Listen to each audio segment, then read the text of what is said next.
Live from the 607, it's the Ocho Duro Parlay Hour, where we're talking everything going on in the world of sports. Join in the conversation on social media with the hashtag ODPH, because here we go. Instead of looking deep inside, every word I have to say, keep it simple. Welcome to an all-new edition of the ODPH podcast, better known as the Ocho Duro Parlay Hour. What's happening, everybody? Thank you so much for joining us this week. My name is Ken M. Joining me in studio, as always, you know him. He's the co-host. His name is Padawan J. Hello, hello, hello. Folks, we have a special edition of the show for you. This is what we'd like to call a fusion episode if you're a new listener, but if you're a longtime listener, you know what this is.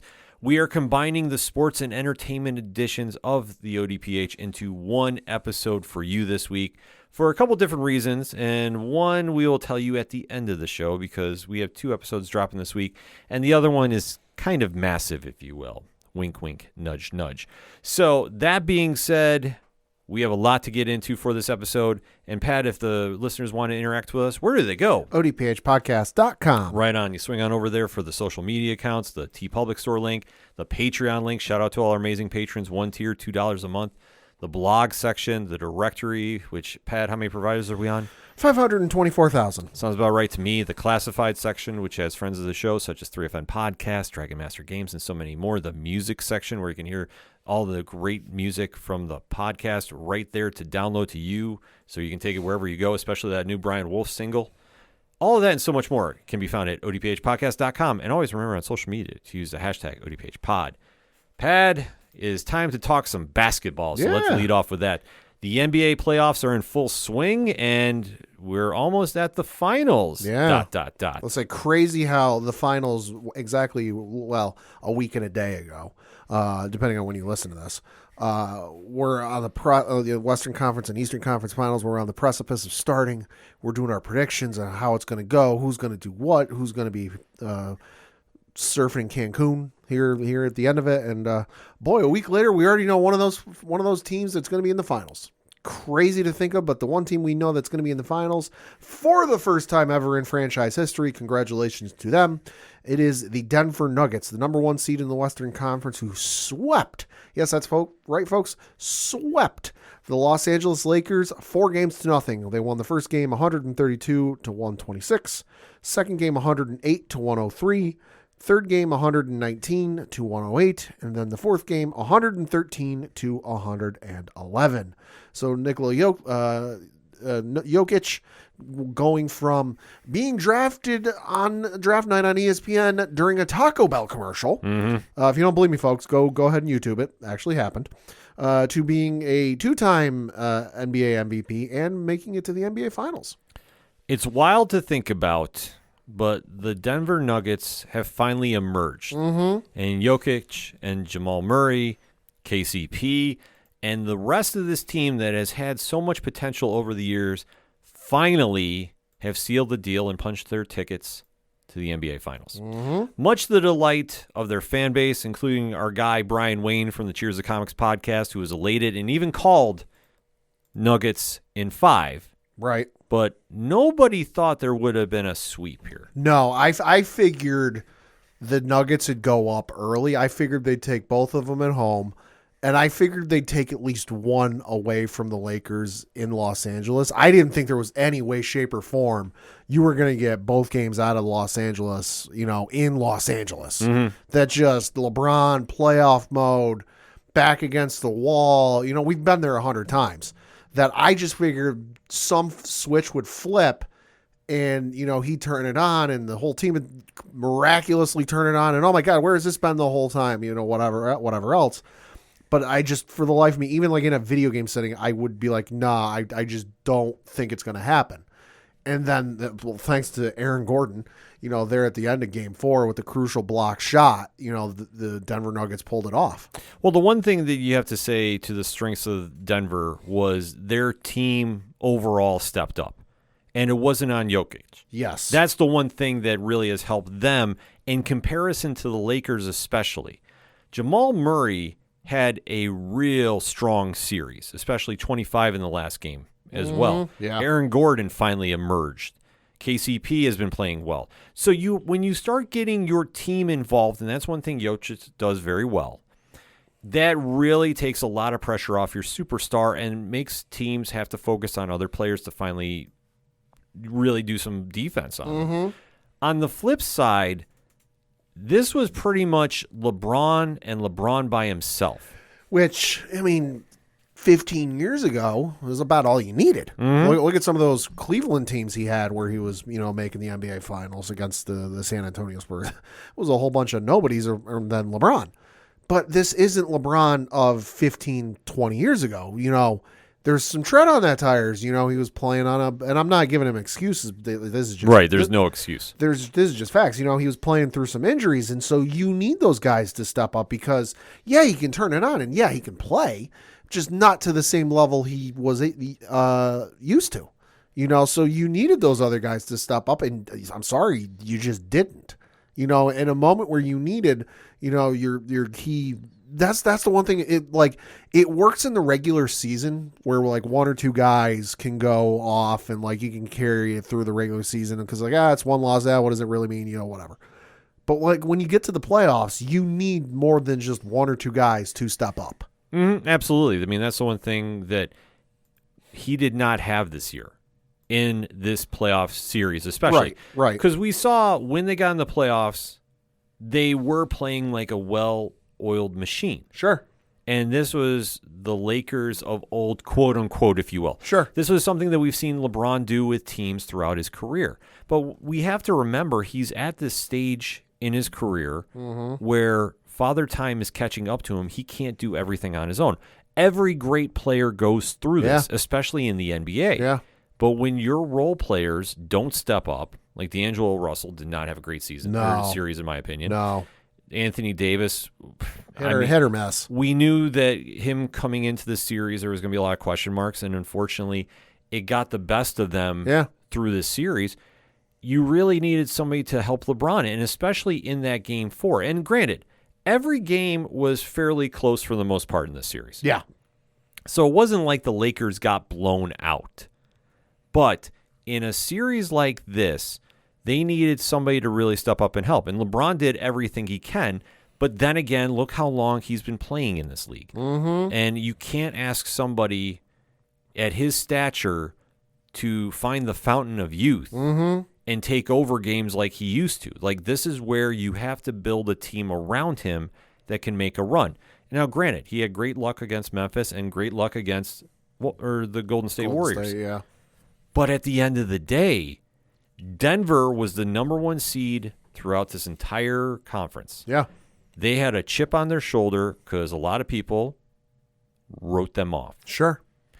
But the one factor that nobody realizes, this team is finally healthy. Let's see how they measure up. And against the Lakers team, which we all thought, hey, the powers that be, the basketball karma, if you will, was going to set up one last run, Lakers versus Celtics. Right.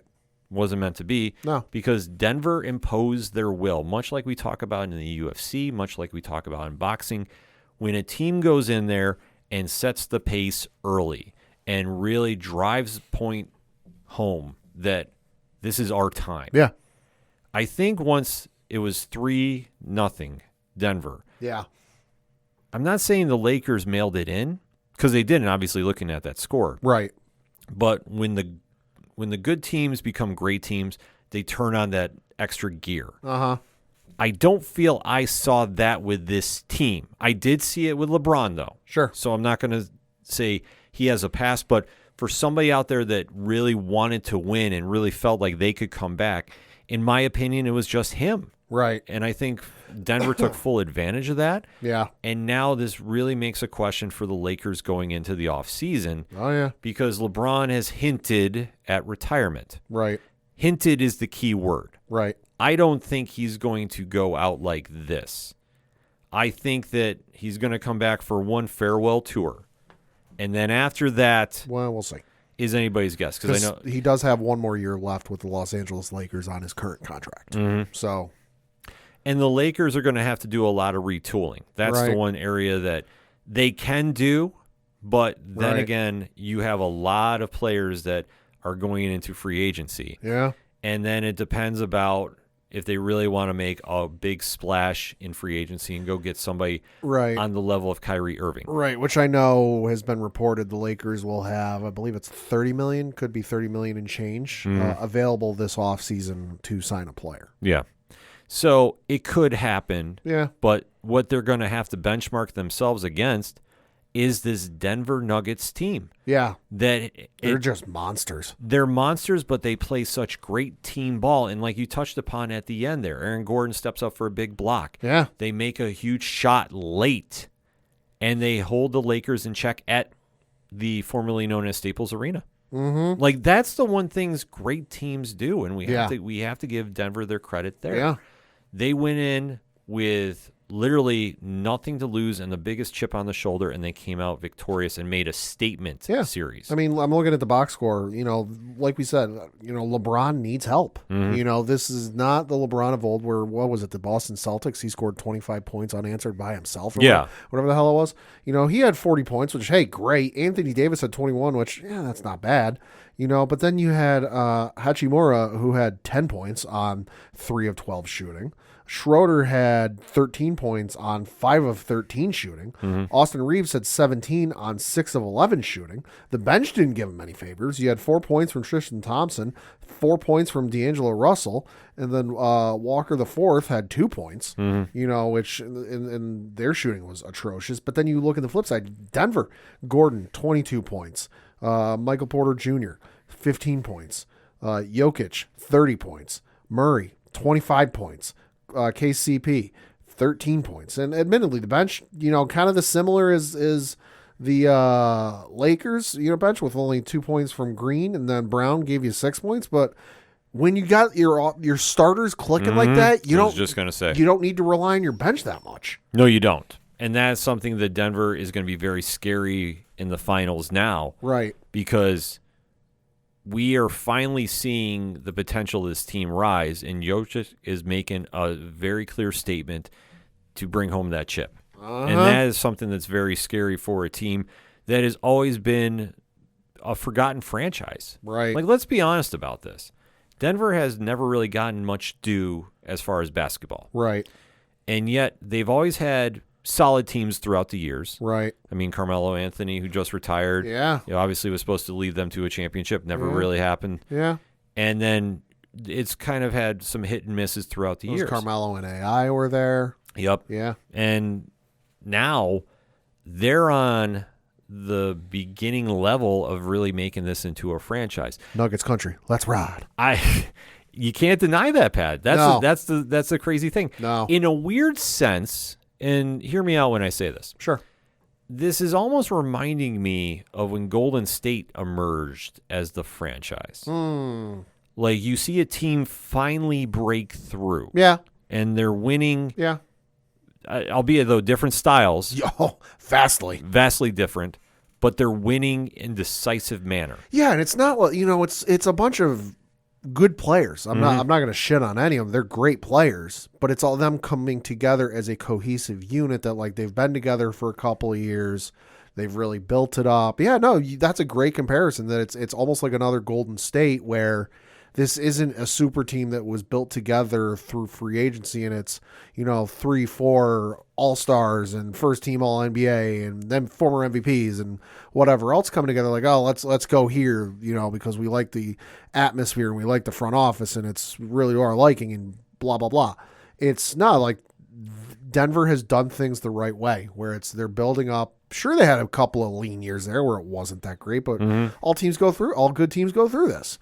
But now they've really built it up, and now the fruits of their labor are paying off. And man, you look at Jokic, and he had the 2-time back-to-back MVP seasons, and he's really starting to enter his prime, I would say. And I think we've only seen the tip of the iceberg with his skill set. Denver's going to be a force to be reckoned with the next couple of years. Oh, absolutely. And I love how their GM is stuck by their players. Yeah. I know there's the stories coming out that Jamal Murray was worried at one point he was going to get traded because obviously he had a very bad injury he was coming back from, and the team said, no, we're sticking with you. And I mean, now look at him. Yeah. And he's finally healthy. Like, I can't stress enough about that. When this team is healthy, this is the potential they have. Yeah. and now it's all coming together. Yeah. They are the clear-cut favorite, in my opinion, to win the whole thing. Yeah. And we're going to talk about the Eastern Conference in just a second, but I don't see how any team is going to be able to hang with them for a 6-7 game series and pull it off, like out of the teams coming out of the East. Right. I think we've said that from the outset of the NBA playoffs, and even slightly before the NBA playoffs, when we were kind of like, it was starting to come into focus that it didn't matter who came out of the East, that like you could put together an all-star team of the players out of the East, and whoever comes out of the West, you're not beating them. Mm-hmm. Just because the West, you looked at all the teams that were in there and the setups, they're just monsters. But no, I think whatever the finals will be, it'll end up being a fight, and it'll end up going a couple. It won't be a sweep. I don't think it's not going to be a sweep. I will say that. I don't think it's going to be a sweep, but it's not going to be easy. I'm not saying it's impossible, because, you know, to quote Kevin Garnett, well, anything's possible. True. You know, but it's going to be a very, very, very tall order for either Boston or Miami to beat Denver, and I just don't think they can do it with as good as Denver's playing right now. I don't see it happening either. I mean, Miami, who I believe is going to pull this off at the end of the day, is going to give them a run. But, playoff Jimmy. Yeah. But how much can playoff Jimmy carry them through? Because as we're seeing right now, as we're going to be talking about the Eastern Conference Finals, playoff Jimmy is doing a lot on his own. Mm-hmm. But in comparison to what they will be facing in Denver, presumably, is it enough? And that's the big question we have to ask now, because 4 games into that series, Boston, who was supposed to be the clear-cut favorite, right, is looking like a team on the verge of implosion. Yeah. In more ways than one. Yeah, Miami, the 8th seed, is currently up 3-1 on Boston, the number 2 seed. Game 1 went to Miami, 123-116. Game 2 went to Miami, 111-105. Game 3 went to Miami, 128-102. Oh. And then Boston staved off elimination last night as we record, winning 116-99. Well, it comes down to what team of Boston is going to show up. Mm-hmm. Between Jaylen Brown and Jason Tatum. One of y'all need to show up. Yeah, and it has to be consistent. And unfortunately, that has not happened for them. No. Because if Jimmy Butler is doing this all by himself, pretty much, I mean, let's be honest about it. In Miami right now, yeah, it's Jimmy Butler, and then maybe somebody else gives him some help. It's the Jimmy Butler show and a couple of role players. Yeah. Boston should be closing the series out easily. Oh, yeah.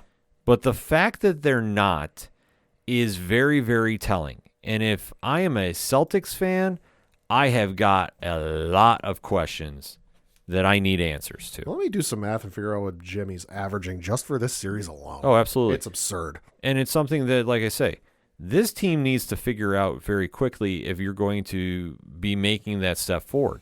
I mean, is it possible that they could come back and win this? Absolutely. But I don't think the Miami defense is going to allow Tatum and Brown to go off as they need to. And that's something that is very surprising, that out the gate, Miami came in, stole 2 away from Boston at home. Yeah. Like, let's not forget about that. And now almost closed it out on Game 4, but Boston showed up. And especially when you're making runs of 17-5 at one point, yeah, that's going to help really turn some situations. And this is where Boston looked like the team that was supposed to be the number 1 seed. This looks like the Boston that was going to take that next step. Right. But the one thing that I will say I liked about Miami, and especially Jimmy Butler at the end of this, is they didn't get rattled. No. They never seemed like they felt Boston was going to come back. And it's not meant in a cocky way by any means. Right. It's meant in, we're going to be okay, to paraphrase what he even said at the press conference. And they feel very poised in what they can bring to the table. Right. And the thing is, Jimmy Butler is doing so much for this team. He does need help. Yeah. And I don't know if he's going to get it after this round, because for what it's taken to get here, eventually you start running out of gas going into these finals. I mean, there's flashes of it. Looked it up and averaged it. Jimmy Butler is averaging 27 points a game in this series. God damn. But, I mean, you look at this first game, I got the box score pulled up where Miami won 123 to 116. Butler scored 35. Adebayo had 20. Vincent, their point guard, had 15. Struss, their shooting guard, had 15. And then Kevin Love had 8 points. But then off the bench, you had Martin, their small forward, 15. And then Kyle Lowry got 15. So, like, there are glimpses of it that, like, he's not the only guy scoring there. But then you look at some of the other box scores where it's like 27 from him in game 2. Adebayo had 22. Martin had 25. But then the rest of it's like, okay, Kevin Love, no points. Vincent, 9 points. Struss, 11 points. So it's like, yeah, you're right. Like, if Miami gets to the next round, he's gonna need some help, because Jimmy can't do it all. This ain't Bugs Bunny in the baseball cartoon where it's like he's playing all 9 possessions. It don't work this way. And for Boston, if you want to get back in the series, man, one of y'all motherfuckers got to figure this out and score, because this is embarrassing. It's absolutely embarrassing. And this is, it's almost like a double-edged sword, too. Mm-hmm. This shows how great Jimmy Butler can be. Yeah. And how he turns this on in the playoffs. I mean, there is such thing as playoff Jimmy. I'm sorry. You can't tell me otherwise.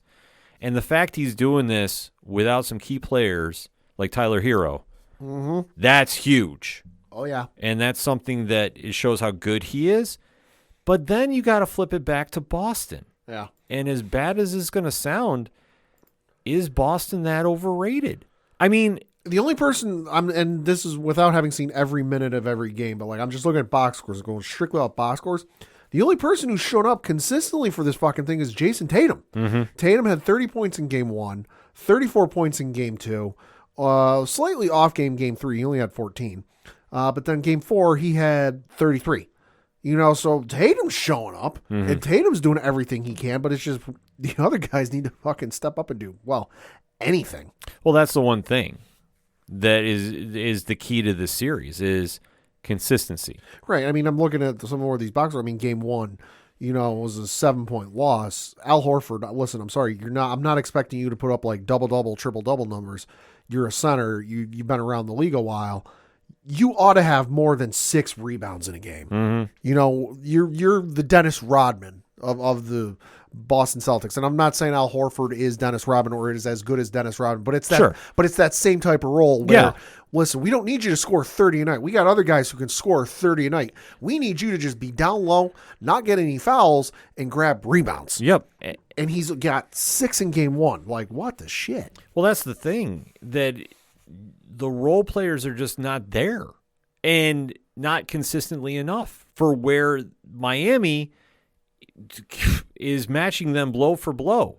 And especially when Miami's not getting consistent play. Like, to see what Boston is doing here, and you're right, Horford needs to be more active in getting more of a defensive presence. He's not the offensive player he used to be. He's got 3 offensive rebounds the entire series. Yeah. I'm blown by this because game 1, as I mentioned, 6 rebounds, 4 defensively, 2 offensively.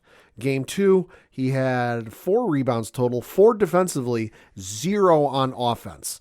Game 3, 1 rebound, 1 on defense, none on offense. And then game 4, he had 7 rebounds, 6 defensively, 1 offensively. As a team for their 5 starters, they got 4 offensive rebounds that entire game. And then on the bench, you had 2 from Williams and then 1 from Brogdon. So for a team, they had 7 offensive rebounds in game 4. That's unacceptable. You got lucky you won game 4. Yeah. And that's something I don't think Miami's going to let them go past game 5. I think they close out in game 5. I really do. Boston, you ain't that lights out shooters where everything is going in. I know that for a fact. Ray Allen ain't on that squad. Mm-hmm. You need to get more offensive rebounds if you want to prayer this. And that's going to be the problem that they're going to face because I'm sorry. I just don't see them doing this. No. I think that Tatum is going to show up and do what he can do best. But the big question mark that I think I can already give the grade to, and that's F, is seeing Brown and company step up to that intensity. I just don't see it in them because how they rallied to win this game, and obviously it's must win at this situation. They have to run the table if they want to continue their season. To see them in comparison to the Heat's demeanor, the panic button's there, but it wasn't one of confidence. Even in the loss, the Heat players were calm. Yeah. And I don't want to say it's an off night. Hey, it happens. And they knew. And especially when Jimmy Butler is keeping them calm. Like you say, his presence there, he is understanding the temp in the room. He's understanding this is one game. Yeah. Okay. We're gonna bounce back. We gotta have to go harder. We gotta do things better. And and subtly he's challenging his team. And he needs to do this. He can't sit there and put it all on his shoulders. Yeah. Because the one thing that Boston will do is Boston's gonna clue in on him and say, okay, who else can beat? Right. And if they're cluing in directly on him and saying, okay, we've solved your puzzle, your move, Miami. Sure. Who's going to be the one to step up? Right, but they've shown they've got guys who can step up. And now, admittedly, it's not the same points percentage as Jimmy Butler, but they've shown, like I mentioned with game one, where they had Butler had 35, Adebayo had 20, Vincent had 15, Struss had 15, and then you had Martin with 15 and Kyle Lowry with 15. Like, I'm sorry, even if you knock down Jimmy Butler's 35 points, down 10, 15 points, it's still pretty goddamn good. It's still very good. And that's going to be the key that is going to be the factor. Like, if Miami can get another role player to step up and have a good game, like Bam. Udonis has him. Well, I tell you what, it'd be awesome to see him come in. I don't think he's playing. He might, if it's garbage minutes. Garbage minutes, probably. He might. Yeah. They'll let him have one last run out there. Man. Yes, as they should. They'll let him have one last run on the court. Udonis Haslem has played for the Miami Heat for over half of their franchise life. Just let that sink in for a minute. Yeah, and it'd be awesome to see him get one last run to the finals because he has announced that he is done after the season. Because if I'm not mistaken, he's played for the Miami Heat for 20 plus years, I think, at this point. Something like that. And the Miami Heat have been around for like 30, 35 years. Yeah. He's played for over half of the franchise's lifespan. It's crazy. Which is wild. And then the question becomes, if you're Boston, do you implode the team? Yes. Yeah, I agree. You have to, just because this is supposed to be the team when you drafted them and then you brought in Kyrie Irving and then Kyrie left. And, hey, you know what? We still got, our young core, but you haven't gotten to the finals to show me, hey, you're there. You're just missing one key piece. You haven't even gotten there.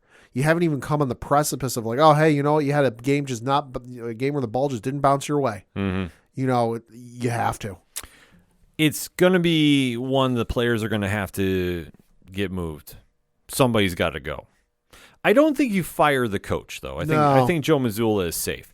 But it is Boston. Obviously, they are a very passionate sports town. Yeah, they are. I could see him getting fired. I don't think he should, but like we talked about last week, the coaching free agency talent pool is huge. There's a lot of guys we figure wouldn't be fired that now are. Right. So is it possible Boston might want to go for a real drastic change? Absolutely. I don't think they will, though. No. But if they wanted to, I could understand why. Not saying they should, but I could get why. I think what Boston's going to have to do is really think of who they can move. And if I am not mistaken, Jaylen Brown has one more year on his contract. Something like that. If they decided to move him and get some assets for him, I think that's the smart play to do. I just think at this stage, Jason Tatum is your superstar. You can't move him.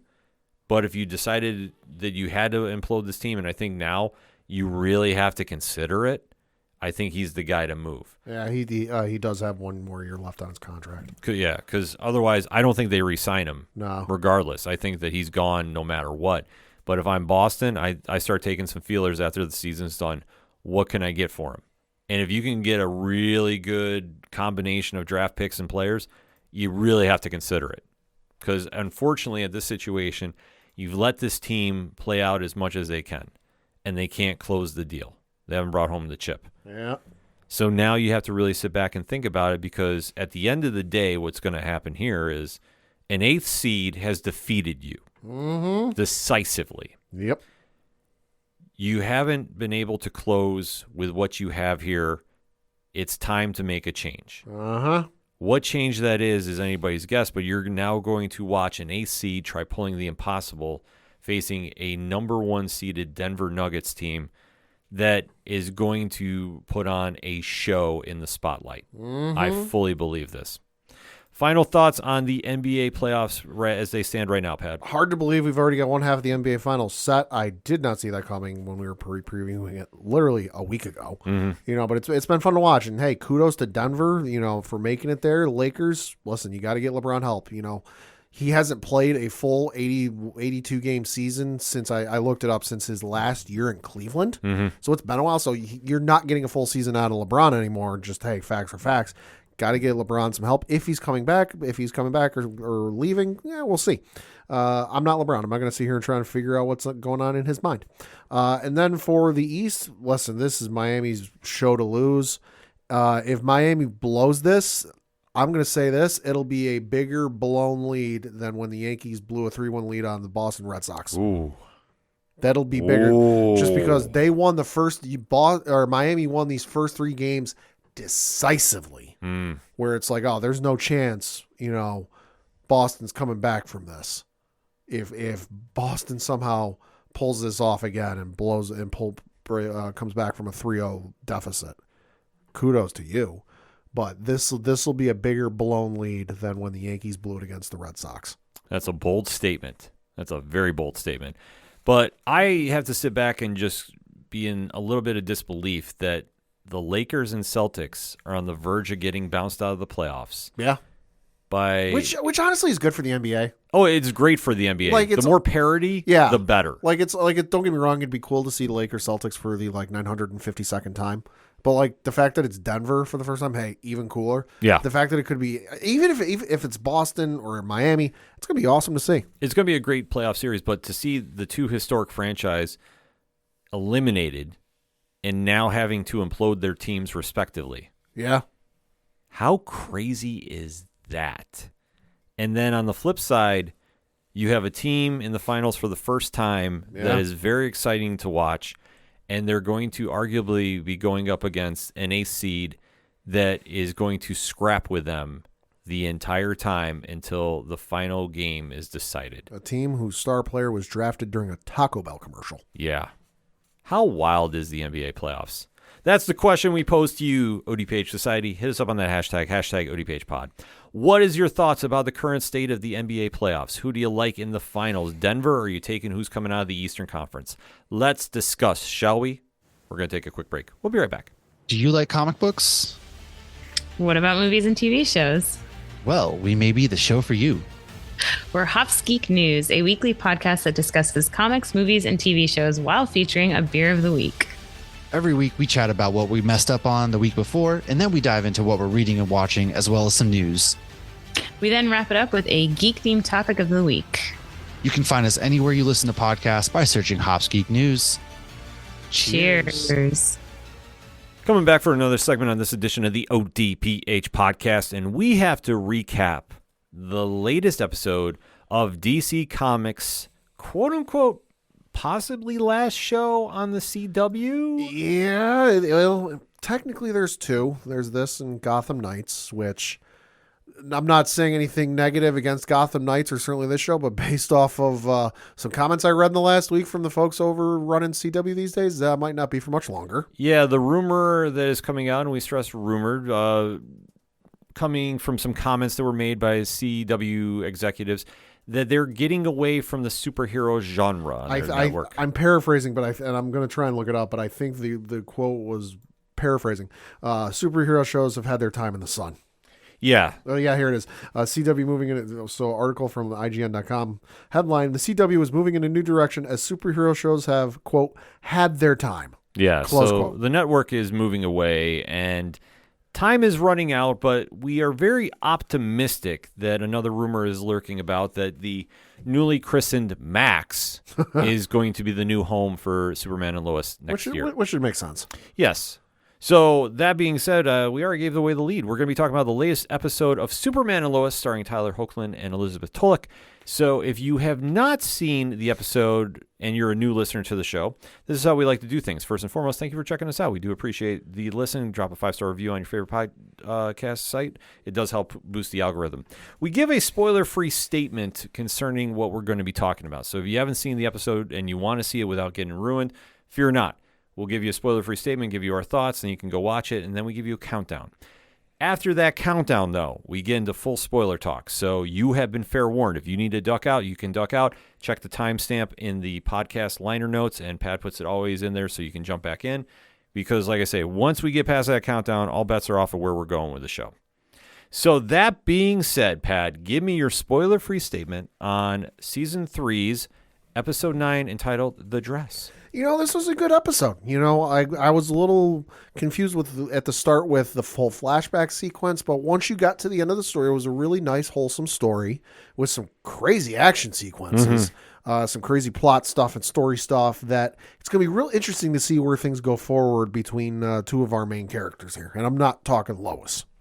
I agree. I think this episode might come across as filler, but it's not bad filler. No. Coming off the events of last week's episode, they needed something to kind of have a catch your breath moment. Yeah.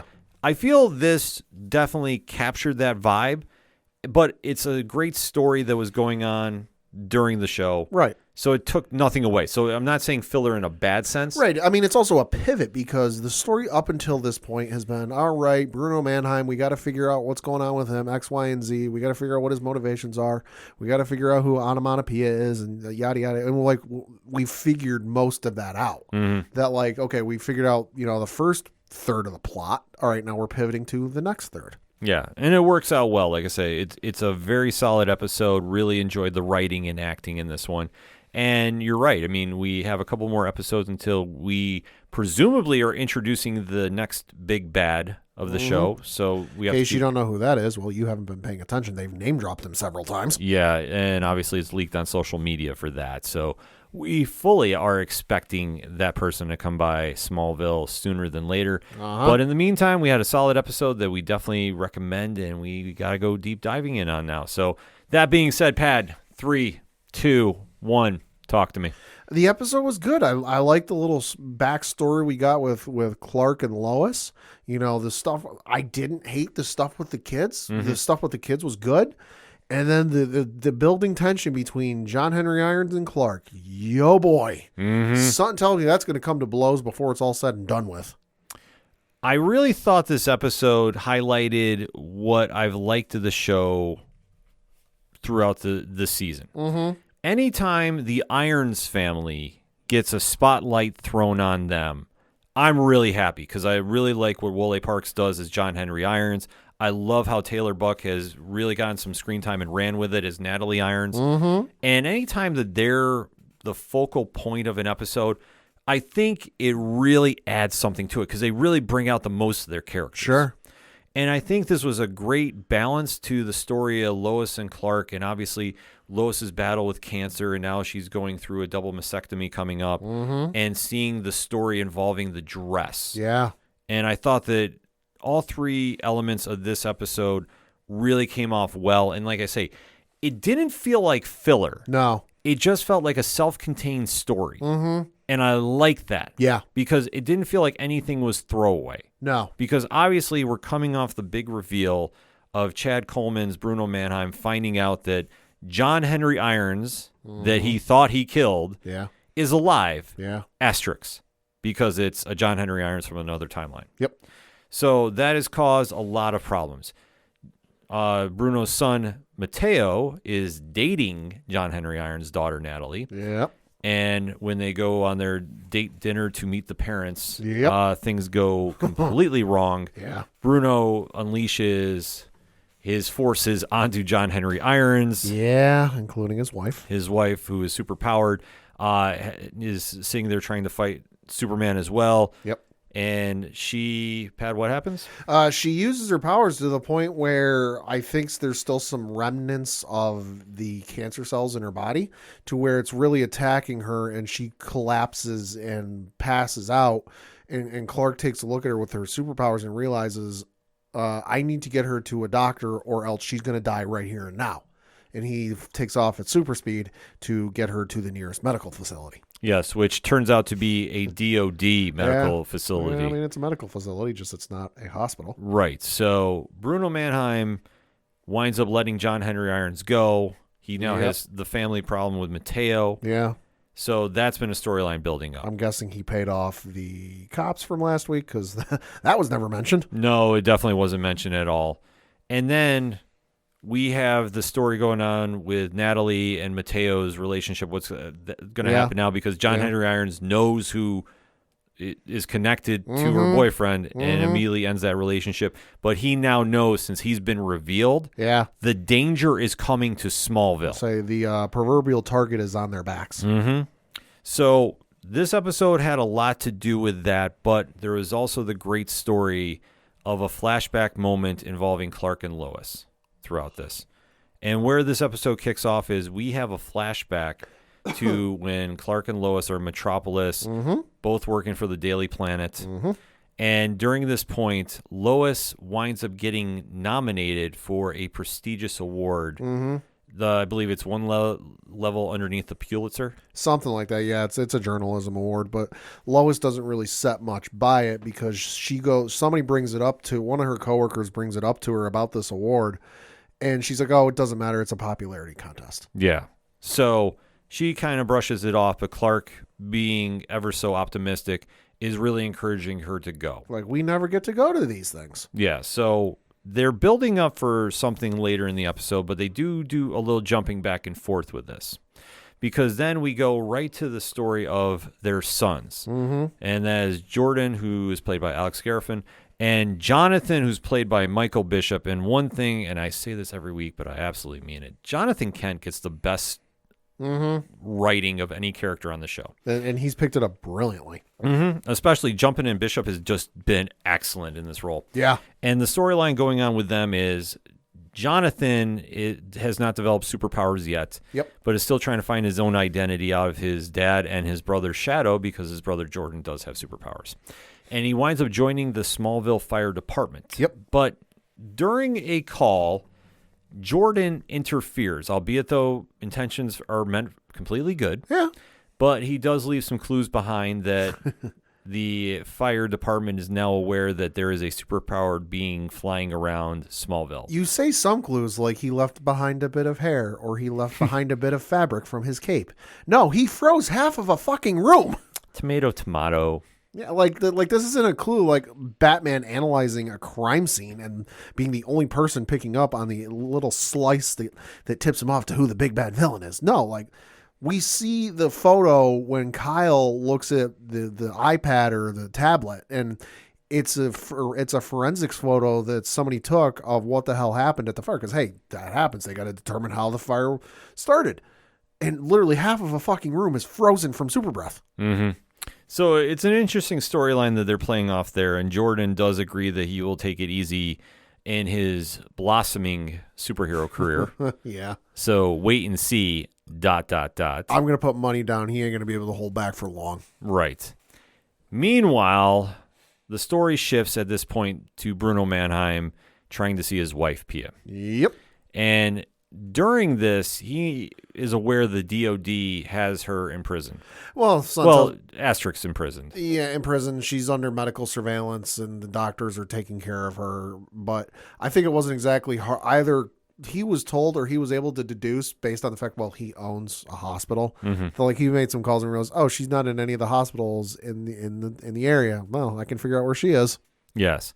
So they wind up having a sit down with the DOD and his lawyer. Yeah. And John Henry Irons is there too. Yeah. And I love the back and forth between Coleman and Parks. Oh my God. Like excellent stuff going on here. Cut the tension with a knife. And like I say, their storyline is really heating up and I love it. Like I think that you can definitely tell when actors get together and they bring out the best in each other. Yeah. That's the vibe I get with Parks and Coleman when they're on screen. Like they're really challenging each other with their characters, and this makes for some of the best television. So during this, you see that John flat out calls out Bruno for all the experiments he's been doing, the Superman blood that's missing. Yeah, well, because initially it's Superman, John, and Sam, General Lane. And Superman wants to go in there and be the one to play, good cop, bad cop or whatever. And John's like, no, I'm involved with this and blah, blah, blah. And so John goes in and he wants the information and he wants this, but it's like, give and take. And Bruno's like, show me my wife. You can't withhold me from seeing my wife. And John goes, give us X, Y, Z, and we'll show you your wife. And the lawyer's like, that's not how this works. Yeah, so it's left at a standstill for Bruno Mannheim that he's not willing to play ball. They say you can't see your wife. So Bruno retaliates. Yeah. And you can't say otherwise. This is a retaliation completely. He sends some of his forces to Smallville. Right. To attack John Henry Irons and his daughter, who is inadvertently there. Yeah. And you see as they're walking down a crowded street. This is after Natalie's been with Sarah, John, and Jonathan and Jordan. Yeah. They had their whole little conversation about Mateo and figuring out what's going on with him. Mm-hmm. John is very protective because he knows what he did. That he has raised the anger of Bruno Mannheim and that he should be expecting some retaliation.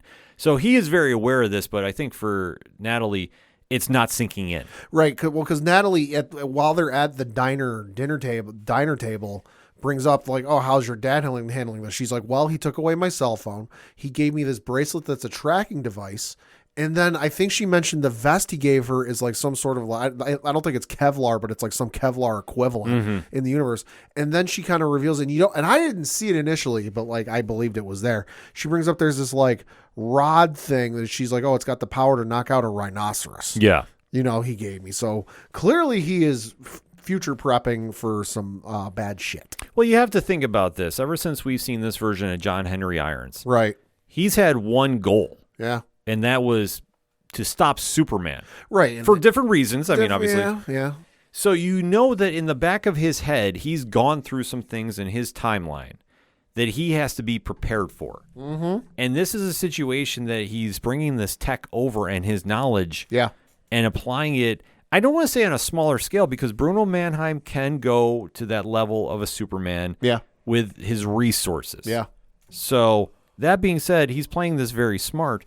But this is also making him act foolish because when Superman goes to Mannheim's building to confront him and try working out some kind of, I don't want to say agreement. He tries working out a deal because Superman tries appealing to his husbandly side and saying, without actually saying, because I think he even says to, I forget who it is, but he says to son, he's like, I understand where he's coming from. Like, I understand how he feels given what's going on with Lois. Yeah.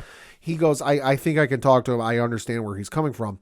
And he appeals to him. And on the surface, if you kind of read the body language from Bruno, you can see he's starting to agree with this. And Bruno even says when they make the, unofficial agreement, because they never shook hands, oh, how can I trust you? How do I know you're not going to pull a fast one on me?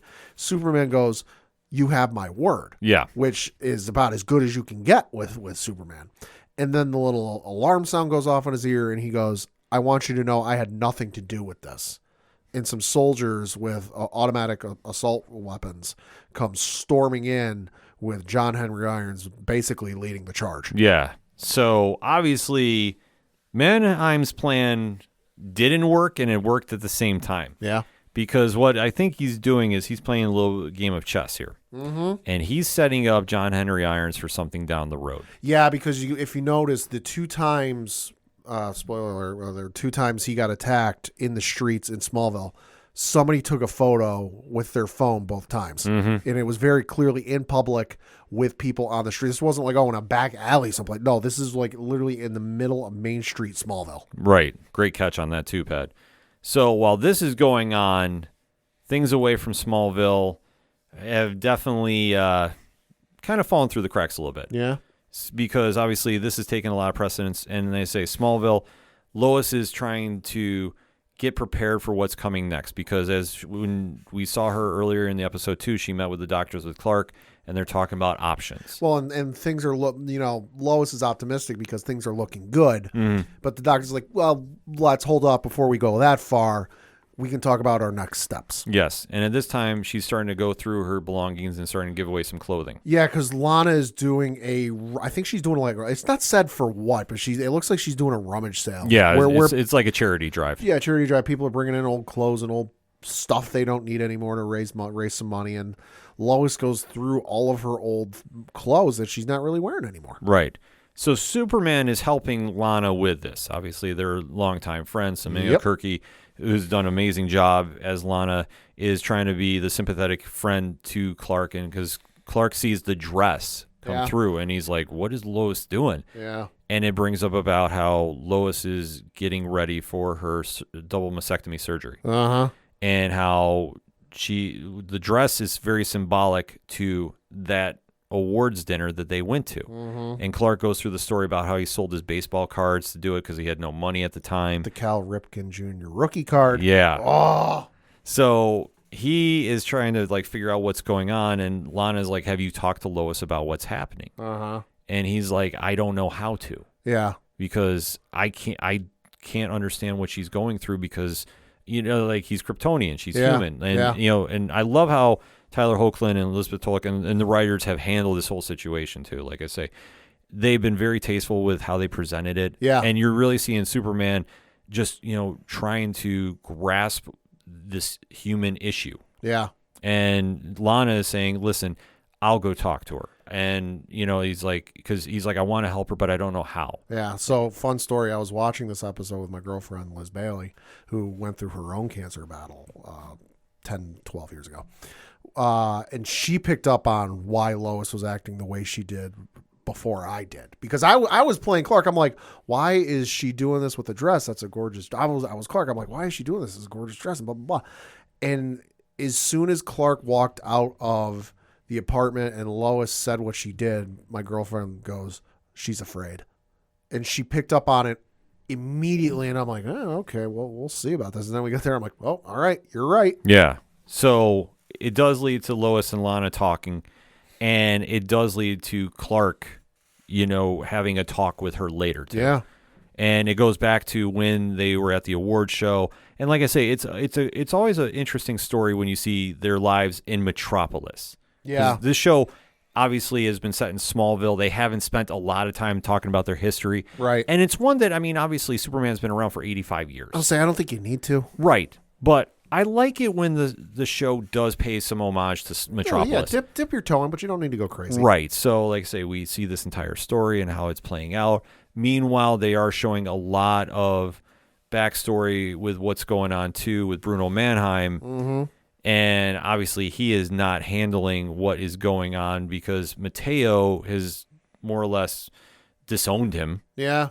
And went to go see Natalie. And right. Well, and Natalie's got her own questions, because when she was at the diner having a meal with Jonathan, Jordan, and Sarah, they're kind of like, all right, well, maybe he didn't know that much, and maybe he did know what was going on. So and when they find it, when Natalie and Mateo finally meet up, she goes, "Did you know?" And he's like, "Well, people would always say stuff about my dad, but so I kind of had an idea, but I didn't want to believe it." And she goes, "Well, what about your mom?" And he goes, "That I had no idea about." He goes, that I had no clue. I was completely in the dark on that. Yeah, so they wind up having a reconciliation. Yeah, after he almost fumbles it. Yeah, he drops the L-bomb. Yeah. So obviously everything is working there. You see that Jordan and Jonathan are uniting too. Yeah. They're putting their issues aside for this week, ... And it's almost like the happy ending, so to speak, until Bruno Mannheim decides he's not sitting back and taking what John Henry Irons did lying down. I'll say they were wrapping this up with like 20 minutes left. I'm like, all right, something's going to happen here. There's too much time left. Yeah. And we see Bruno decides to do something. And what is that, Pad?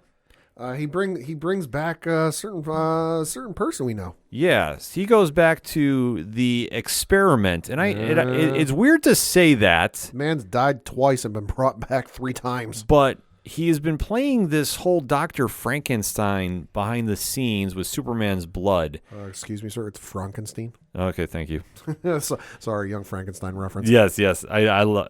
Well played. Thank you. Played indeed. Thank you. So we do see that Bruno Mannheim gets back with Dr. Alistair Hook, and they revive the Atom Man, or Henry Miller. However you want to define him. Can we change Dr. Hook's name to Captain Hook? I like it better. It would be a lot better, but I think YPad? Reasons.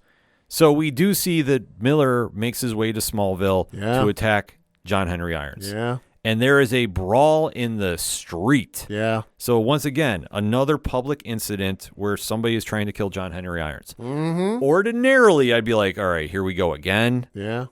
Not so much. But in this situation, Henry Irons winds up getting the upper hand. yeah. Hits him with a certain hammer. Well, so that's after Clark shows up and Clark starts fighting him, and Miller knocks Clark into the next fucking county. Yeah. Like he goes tumbling for a while, and he starts flying back towards Smallville. At this point, it was some point after Clark recovers himself, or when he's still flying, John's wrist communicator, or whatever the hell the thing is, reconnects with his computer. He summons the suit, and then the hammer starts coming towards him. And as Clark is flying back and he uses his supervision and sees what's going to happen, he goes, John, no. You get this wicked uppercut from Henry Irons' hammer into Miller and just clocks him into next week and kills him. And Clark confronts him. And John goes, I did what I had to. I had no choice. And Superman just looks at him and gives this great line when they're not even looking at each other, and you can feel the tension. And Superman just goes, there's always a choice. Of course. Well, I mean, Superman's the ultimate Boy Scout. Yeah. And he does not cross that line unless, Yeah. of course, you're Zack Snyder, which is what it is. Martha. It is. But let's be honest about it. He Yeah. doesn't cross that line. Yeah. So, and this show really captures that essence of him. So to see Yeah. John Henry Irons, who's fighting for his life, mind you. Yeah. So this is not exactly like he decided to go quote unquote murder him, but let's face it, Miller's died about 4 times this season. So At least. Yeah. So yeah, so like I say, another one. When I saw this, like, again? Another one. Another one. So when you see this happens, like, you can understand the tension is building, and that's something that Bruno is setting up too, because he understands the long game involving this. So I love how they're doing this and really putting the pressure on John Henry Irons that you know there is going to be this massive amount of friction and tension between him and Clark moving forward. There's going to be a falling out, I feel. Well, yeah, because in this situation, Clark can't reason with him. No.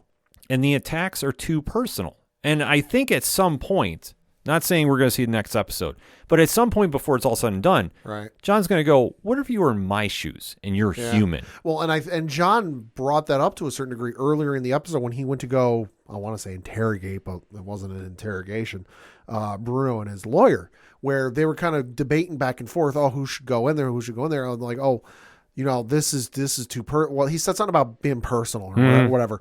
And John retorted to him, Bruno made this personal when he strapped a bomb to my sister. Yeah.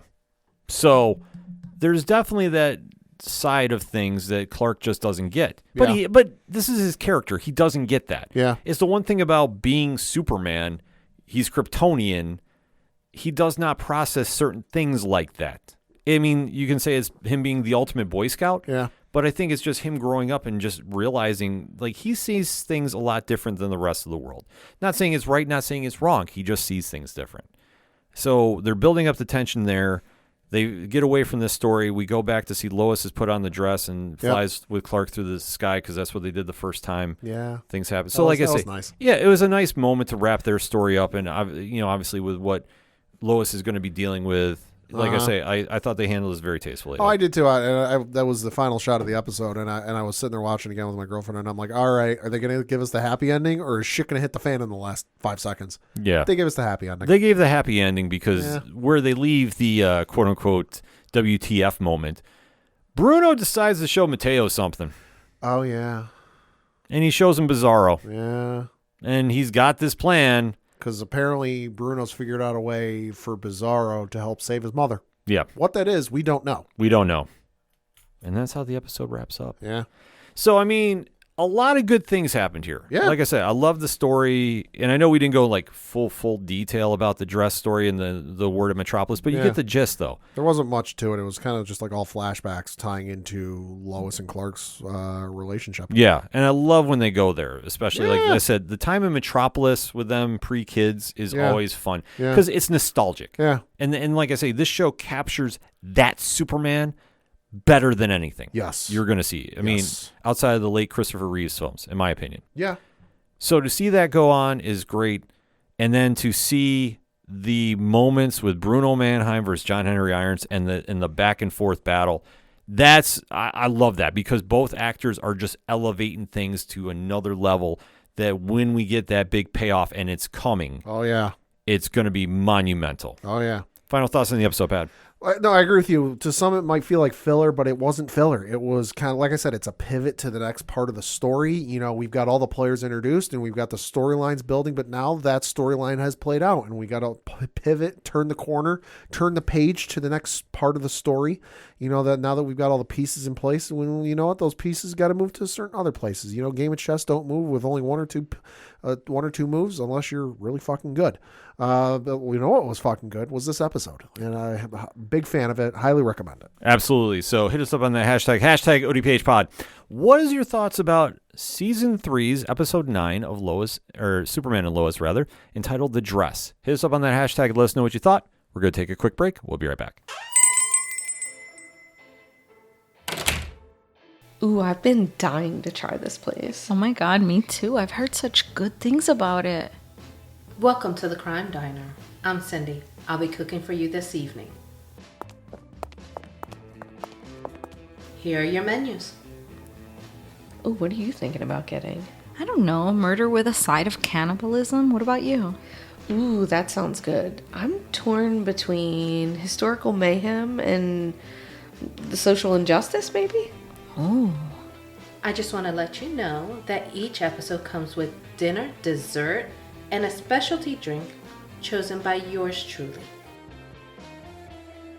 Wine Dine and Storytime has had a makeover, and we invite you to slide into the booth with us at the Crime Diner, where each week we will discuss a crime over dinner, drinks, and dessert. See you there! Coming back for another segment on this edition of the ODPH podcast, and we have to talk some wrestling. Hell yeah, we do. So it is a monster weekend of pro wrestling. Yeah. And we did a deep dive about this on the latest edition of 607 TWS, the wrestling show on your favorite podcast provider with Rich from 3FN. But Pat and I have to break down the latest in the WWE's weekend. And man, they have a stacked weekend at hand. Good Lord, do they ever. They've got 2 cards going on this weekend, one on Saturday, one on Sunday. We're going to start with the one on Sunday, and that is not the main roster. This is to the folks over at NXT. And that is NXT Battleground, taking place on Sunday, May the 28th from the Sungas Center in Lowell, Massachusetts. I'm going to go through some of the matches on this card because it is looking pretty darn good. You got 6 matches on this card. Don't think it's going to change any between now and Showtime because, hey, NXT's already aired. Yeah, they got solidified last night. Yep. So first matchup we're going to talk about is a tag team match for the NXT Tag Team Championships, and it is Gallus in Mark Coffey and Wolfgang with Joe Coffey defending their belts against the Creed brothers in Brutus and Julius Creed. So Gallus has been impressive since they've made it over to the regular NXT roster. Obviously, we know them from NXT UK. And I tell you what, I love what they've been doing down here. I do too. I really think they've been making the most of their time, and they've adapted to the American audience very, very well. Like, you can see the characters are starting to form a little more, so they've been really fun to watch. And the Creed brothers are, like, listen, they're going to be on the main roster sooner than later. This is going to be a hell of a match. I'm super excited for it. I'm going to say Gallus wins, but I would not mind seeing this get ran back either. I'm going to say Gallus as well. I agree with everything you said. They've been doing a lot of good work, and give them a decent run. You know, Yeah. they're not a lot of folks here stateside might have watched NXT UK for whatever reason. Give them a long run and get them real introduced to the NXT crowd. Next matchup is for those who are not of weak of heart or faint constitutions. Folks, bring your mouth guards, bring your headgear, because we're going to see some teeth fly out of this match in a last man standing match. Ilya Dragunov versus Dijak. Oh my God. This might be match of the weekend for WWE. You know, Holy fuck. Dragunov versus the formerly known as Walter Gunther was match of the year. Yeah, it was. It has been match of the year whenever they've had it. And I tell you what, Dragunov versus Dijak might rival it. Oh, yeah, it could. This is not going to be one for the weak of heart. Nope. This is going to be as hard-hitting, as real as it gets, maybe, quote-unquote. We win as fans. Yeah, we do. I'm going to say Dragunov, but Okay. don't it could go either way. I'm just happy to see Dijak wrestling, and it's not part of Retribution or you know any kind of nonsense like that. I'm just happy to see him get a very interesting push in NXT. I mean, the gimmick is a little something, but I'm just happy to see him get to do what he does. I'm going to say it's going to be Dragunov as well, but I don't think this will be the last matchup we see with these two. I hope not. I think we could see a couple of matches for this. If you read the rumors and you believe what's to be said about the future for Dragunov, I think he'll stick around for a little bit before we see if those rumors are to be true. No, if we get him and Gunther on the main roster, I'm all in. The rumor is he could be joining Imperium. If he joins and then defects, I'm even more excited about that. That turn would be the best heel turn I've seen in quite some time. See, well, I don't even want to say heel turn. They're like, if he does join Imperium and then eventually turns on him, my God, the pop will be insane. That's where they have to go with this. But I will say this right now. If you give me Dragunov versus Pete Dunne at Survivor Series, please, I'll be extremely happy. I'm just going to put that out there, putting the karma into the world. Next up is a triple threat match for the NXT North American Championship, and you've got Wes Lee defending his belt against Tyler Bate and Joe Gacy. The most compelling championship in all of NXT. I could be wrong, but I believe Wes Lee is now the longest reigning North American champion in NXT history. He's close. If he's not longest, it's really damn close. He's real close. And I love the storyline they're doing. I know it has comparisons to Orange Cassidy's international title for AEW. Sure. Because both of them have been unlikely champions. And both have had this whole open door challenge. Mm-hmm. So you don't need a feud between them. Yeah. And they have been planting some seeds for this one for a while. Joe Gacy and his faction, I'm putting a question mark by it because obviously we've heard a lot of rumors that the Grizzled Young Vets asked for their release. They did not get it. Yes. Like I say, rumors with that. So their future involving Gacy, and it's nothing between the two of them, by the way. Right. It's obviously some things out of their hands. Whatever's going to go on that faction, who knows? Right. But I think that now Gacy is getting back into the singles aspect of things, and him kind of planting the seeds, pun intended, between Tyler Bates and Wesley having problems being friends and for the championship. I love the setup they've done. You don't need to do a lot when your champion is just taking on all competitors. Yeah. This, though, I have a feeling we're going to crown New. Mm-hmm. I think Wesley has had a great run. If he retains, I'm not mad. Right. Because I would love to see this be him versus Tyler Bate one-on-one and just let them go. That'd be good. But I feel this is going to be Gacy's time to shine with the belt.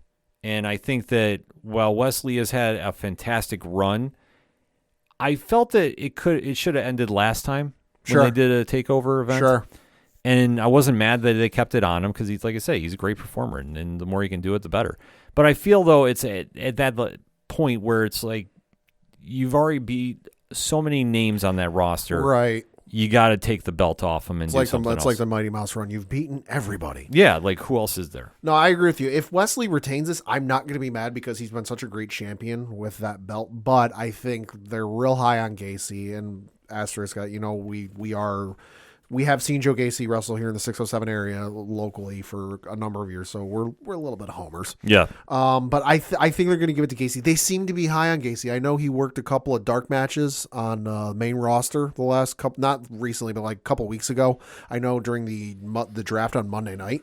A couple weeks ago, I know he was there for a dark match, and he's been doing some stuff. So they appear to be there because they're not just giving that to anybody. Mm-hmm. They appear to be high on him, and I think that you know what, time's hot. Let's give him a belt and give him a run and see what can happen with that. So I'm going to agree with you. I'm going to say new, and it's going to be Gacy. Yeah, I'm excited to see this.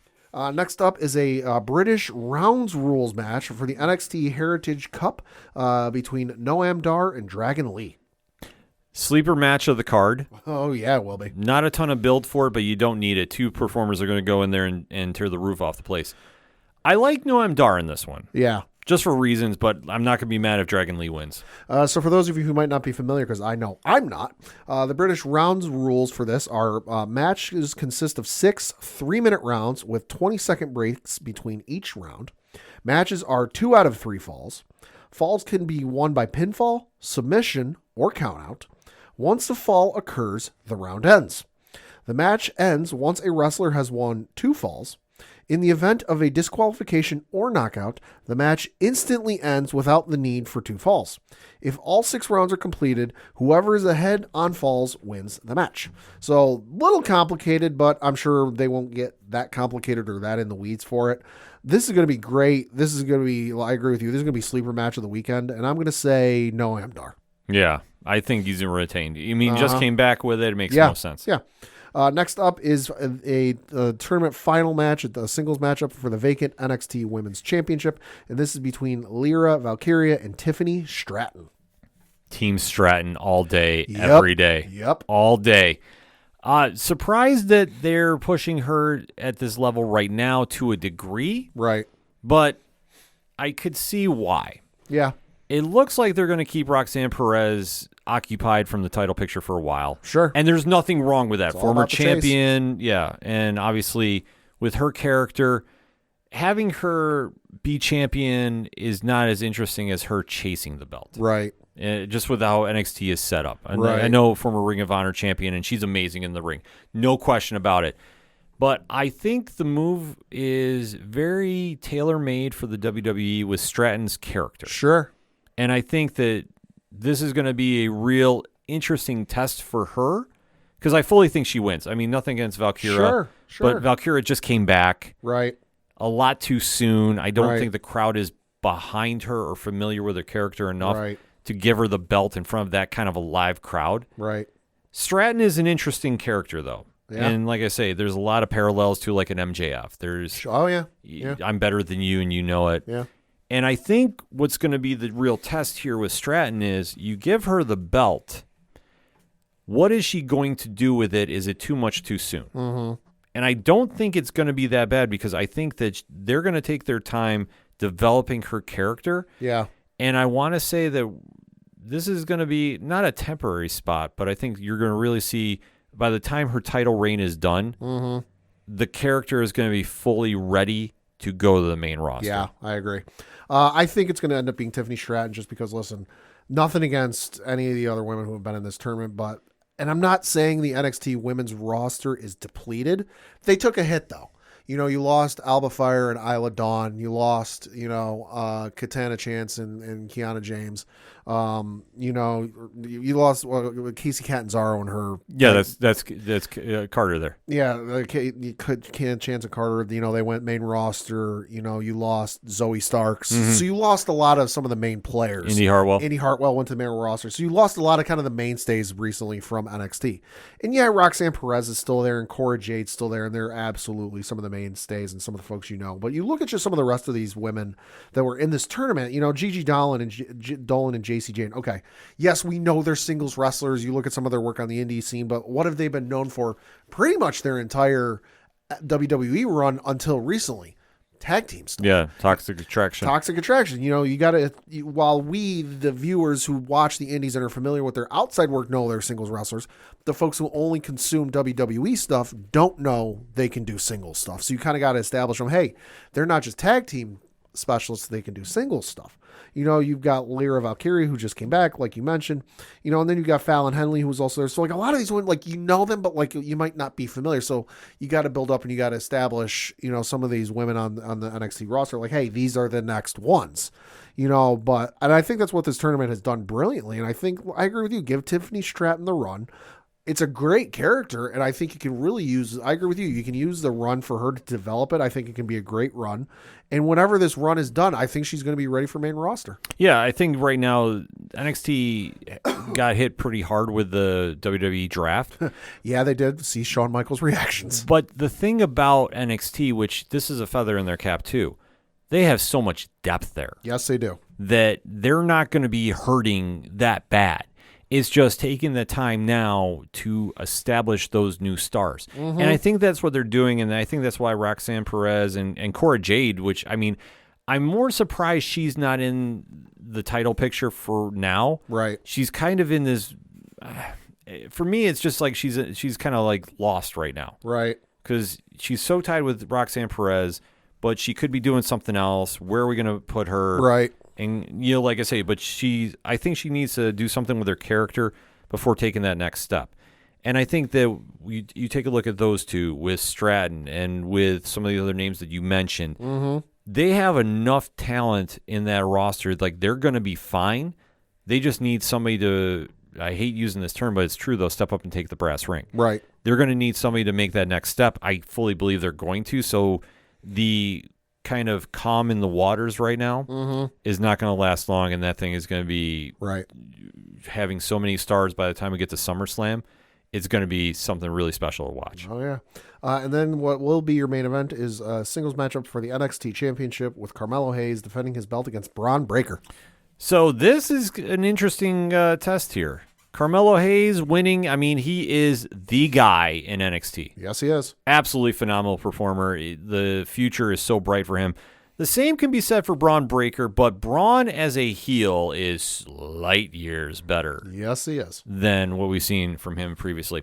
So the question is, where do you go with this match? And I honestly don't know. It's tough to figure out. Yeah, I agree with you. I mean, on one hand, if Carmelo wins, which, I mean, they don't like playing hot potato with the belt. Right. I could see him winning, and it'd be a very, one of those situations where his shoulders are pinned and Braun's tapping out or something like that. It's the double finish. Right. I could see something like that happening here because, like I say, you're not going to play hot potato with the belt, so I don't think Braun walks with it. However, though, if Braun does and it sets up another back and forth and this is a new fight forever in NXT, sure, I think this is a win too because Braun as a heel champion is an interesting character to run with. I just think he needs somebody with him. I'm not saying a Paul Heyman, but I think he needs something or someone added to his character. Right. And I think we might see that after this match. If I have to make a prediction, though, I'm going to say Carmelo. Sure. But I would not be surprised if it's Braun. Sure. I think, I don't know who's going to win this. I think no matter who it wins, it's not going to be a clean finish. It's going to be some sort of screwy finish where like there's not a definitive clear winner that like, oh, the ref didn't see this happen or that happen and that it affected the outcome. So I think, if I read right, the next NXT show is going to be in August around SummerSlam. Yep. So my guess is whatever happens with this, it's going to be a screwy finish, DQ, like somebody gets a pin, gets a win, but like, oh, shenanigans were involved, so it shouldn't have happened or whatever. And we'll see the next match or like the blow-off match at SummerSlam, or the weekend of SummerSlam, and that's where we'll see the finale of this. I just don't see this ending this weekend. No, I don't think it is. And honestly, if it did, who's next to step up? Exactly. Like, that's the question. Exactly. The only thing you could say is maybe, and like I'm going to stress maybe when I say this, if Wesley loses, sure, and it's him against Braun Breaker, but then you'd have to have like Carmelo versus Trick. Right. And I don't know if they want to go that route just yet. I don't think so. I don't know. But the one thing is, if you haven't watched NXT lately, NXT is back to the Triple H ways. Yeah. But it's different with Shawn Michaels' influence on it. It might sound a little weird to watch, but trust me when I say this. When you watch that show, they're going to put on a hell of a performance. It's going to be a lot of fun watching this weekend. And obviously, coming off the heels of what we're going to be talking about next, WWE is primed for a big weekend and a lot of great wrestling to talk about. Yeah, they are. So taking place Saturday at 1 p.m. Eastern on the Peacock. Should also note, Battleground is on at 8 o'clock on Sunday on Peacock. But Saturday at 1 p.m. Eastern on Peacock, 10 a.m. Pacific time. Great time for you folks out west. A little wrestling with your breakfast is going to be Night of Champions taking place from Jeddah, Saudi Arabia at the Jeddah Superdome.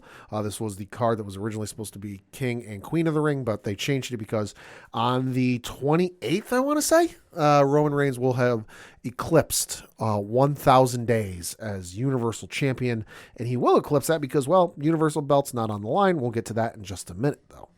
So we're going to preview some of the matches on this card, and one of which we're going to talk about is made official on Monday night as we record, and that is a singles matchup between Becky Lynch and Trish Stratus. Love this. Love this entire feud. Trish Stratus, arguably the GOAT of women's wrestling. Yes. And, like, listen, it's a tough debate. It really is. Seeing her come back at this stage and looks like she hasn't missed a beat. No. stepping in there to face another Hall of Famer when she retires too, and Becky Lynch. Mm-hmm. They've done a great job with this feud. The promos between the two of them. The promo work has been on point. The promo on Monday at the contract signing, where at the end of it, Becky Lynch goes, welcome to the big times. Woof, woof, bitch. Yeah. And I went, oh, shit, they went there. Yeah, going back to Trish's interesting times with Vince McMahon and the barking like a dog incident. YouTube it if you're not familiar. Yeah, and Trish giving it right back to Becky, too. Like I say, they've done such a masterful job with this. I'm going to say Trish wins. Yeah.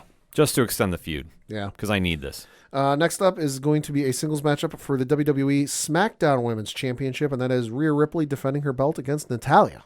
Yeah, this is a late addition. I had a feeling Natalya might be the one to plug and play in here. Yeah. Because Rhea does not have a clear-cut number one contender right now. No, all she's been really doing on television lately is just kind of being ringside for Dom-Dom's matches.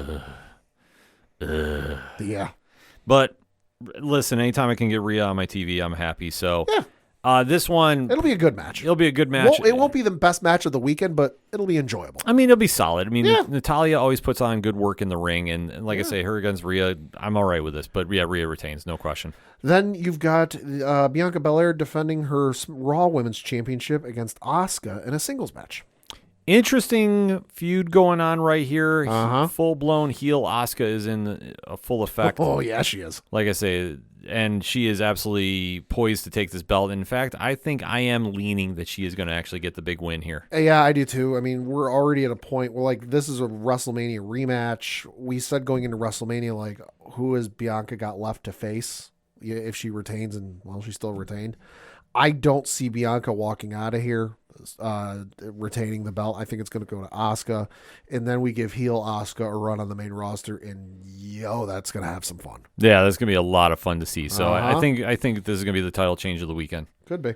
Next up is a singles matchup for the WWE Intercontinental Championship with your champion Gunther defending his belt against Mustafa Ali. So this is an interesting situation WWE has here. Yes, it is. Gunther has been Intercontinental Champion for quite some time now. Approaching I think he's the longest of the modern era. Yeah. And approaching the longest of all time. And they had the Battle Royal to crown the number one contender here, so Ali wins the belt. Yep. And I was thinking this might go to Gunther, no questions asked. Sure. Until the promo for Monday night. And Ali broke character. Yes, he did. And went away from his happy-go-lucky. Yeah, Mr. Positivity. Happy to be here. Yeah. And really cut it right down the middle and said, like, I've never gotten a title shot. I've never gotten this. Like, this is a big moment for me. Yep. And even though Brock Lesnar ruined it and it's now a meme all over the place, I still think this is Ali's to win. I think we're going to have an upset. Yeah. I think it's going to happen maybe like a quick roll-up or something, and we see what happens from here. But I fully think they're setting up for Gunther versus Cody after this. He loses the belt, and I think it's after the show.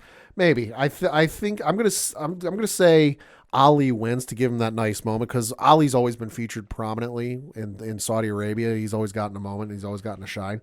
I think he's from Illinois, but he's got heritage and family from that part of the world. So it's a little bit of a quasi semi hometown pop, you know. So I think Ali's going to win, but I don't think it's going to be so Gunther can go on to face Cody, because as I've said before, Cody and Brock ain't done yet. No matter which way, spoiler alert, no matter what happens with that matchup on Saturday, that feud ain't over. Yeah. So I think we're going to see Gunther versus Ali maybe one more time at either Money in the Bank or even SummerSlam, and then we'll move on, and Gunther will go on to other things. But I can see them giving Ali the rub in Saudi Arabia in front of the quote unquote hometown crowd. Yeah, I mean, it'd be a nice moment. Nice moment like for I him. said, I could see it going either way, to be honest with you. But I think it would be a very cool moment to see, though. Next up is the next three matches could all main event this damn thing. It's a triple main event card. And the next one we're going to talk about is a tag team matchup for the undisputed WWE Tag Team Championships, with your champions Kevin Owens and Sami Zayn defending their belt against the Bloodline in Roman Reigns and Solo Sikoa. Best storyline in pro wrestling keeps on rolling. Yeah, it does. Sammy and Kevin on Monday talking about how Roman dedicating the match to Afa and Sika, the greatest tag team in WWE history. And Kevin Owens goes, nah, we're going to dedicate it to the real best tag team in WWE history, Jimmy and Jay Uso. Oh. Well played top to bottom. Yep. And in this match, Kevin and Sammy just won the tag team titles at WrestleMania. Roman needs something to do since there's no clear-cut number one contender for his belt right now. Right. They've been doing more breaking up with the bloodline. In this situation, I fully think the Usos get involved and cost Roman the belts. And I think Kevin and Sammy retain to extend their feud. I do too, coming because you look at what happened on SmackDown last week, where you had the incident where Roman's yelling, "What are you doing? I had this. You're not supposed to do this." Blah blah blah. I think it's going to happen again. Roman's not going to be turned into Roman 4 belts. It's going to still be Roman 2 belts. Kevin and Sammy retain. Yeah. Next up is a singles matchup between Cody Rhodes versus Brock Lesnar. Well, the Cody Hard Times tour continues on. On Monday, it looked like his arm was quote-unquote broken. Twice. If you believe it. Yeah. So this one, the Rhodeslander is facing Brock in their feud, and I think that it's time Brock gets that W back. I agree with you, Pat. I think they're going to extend their feud to SummerSlam. I think that Brock wins in, I'm going to say, a squash match. I agree with you 100%. I'm going to go so far as to say a Cena versus Lesnar at SummerSlam squash. Yeah. Like this Cody ain't gonna get shit in on this. No. Because you look at how they're kind of setting it up, where Brock pinned his arm against the steel door backstage and slammed the garbage can in it. And then he gave him the Kimura and he quote unquote broke his arm in the Kimura. That like he could barely move it. And Triple H tried to talk him out of it, but Cody wouldn't say no. Yeah. I think Cody's going to get squashed like Cena did at SummerSlam. I think he is, and I think he's going to call him out for Hell in a Cell at SummerSlam. Yeah, I could see it. I think you will have the blow-off match between those two at SummerSlam. Yeah. Hands down, and Cody wins that one outright. Yeah. I just don't think you're going to have anything at Money in the Bank, and I think this will actually set up for Cody not being in Money in the Bank. Yeah, I think Cody's going to get squashed so much that he's not going to be able to even partake. Like, he might be off TV for a couple of weeks. It's that badly. Yeah. And then lastly, and certainly not leastly, in the tournament final for the WWE World Heavyweight Championship, you've got Seth freaking Rollins taking on AJ Styles. Well, a new belt is coming into play since each brand wants to have their own champion. New belt, old belt, we're not quite sure. They've never said. Yeah. Will this continue the lineage of the old World Heavyweight Championship? Is it a new lineage? I've heard they're going to continue it, so Okay. we'll have to see. That's the first I've heard. Yeah, so I believe this is the first time since Randy Orton had the belt. Way back when. Way back when. But they've had a great tournament for this, and anytime you have a tournament involved for a champion, I think it's a great way to do this. Yeah. You can't get better than these two in the ring. This is a WrestleMania match. Yeah, absolutely. So this one, I said it once, I'll say it again. This is Seth Rollins to lose. Yeah. It makes a lot of sense to give him the belt. Yep. I think there's been a lot to his interview segments where he's broken character and kind of said how he's felt overlooked and how he's been the best on the roster. So I think this is that nod to it, especially with the whole deal with AJ being a SmackDown superstar to move the entire roster of the club over here if he wins. It just doesn't make a lot of business sense to me. So Seth wins in a match of the weekend. Yeah, no, I agree too. I think it's going to be Seth just because for everything you guys both said on 607 TWS this weekend. If you want to find out what they said, go listen. But no, I agree. It's a whole lot of moving parts to move all of the club over to Raw when you just put them on SmackDown. It makes no sense. But no, I think you give it to Seth and you let Seth have a run because Seth hadn't had a lengthy run with the main belt in quite some time. Mm-hmm. Yeah, so I think he's long overdue for it, and plus it keeps Cody out of the title picture, and that's the big thing about this. Cody doesn't need the belt. As weird as it sounds, Seth does. Yeah. Just because Seth has been doing so much fantastic work on the roster, he definitely deserves to get rewarded for it. So you definitely want to keep an eye out for that. Yes. So, like we said, WWE has a phenomenal card of wrestling this weekend. Hit us up on that hashtag ODPH pod. What shows are you looking forward to this weekend as far as pro wrestling goes? There's a couple other federations that are running too as well. If you want to hear a deeper dive about them, make sure to check out the latest edition of 607 TWS, The Wrestling Show, where you can find on every single podcast provider there is. Or if you just want to, just head to odphpodcast.com. We got the link right on the front page. That said, we're going to take a quick break. We'll be right back. Hey guys, it's Alan Dunford here from Top Hat Studios, co-writer and co-creator of Pocus Hocus and Grandma Chainsaw, and you guys are listening to the ODPH podcast.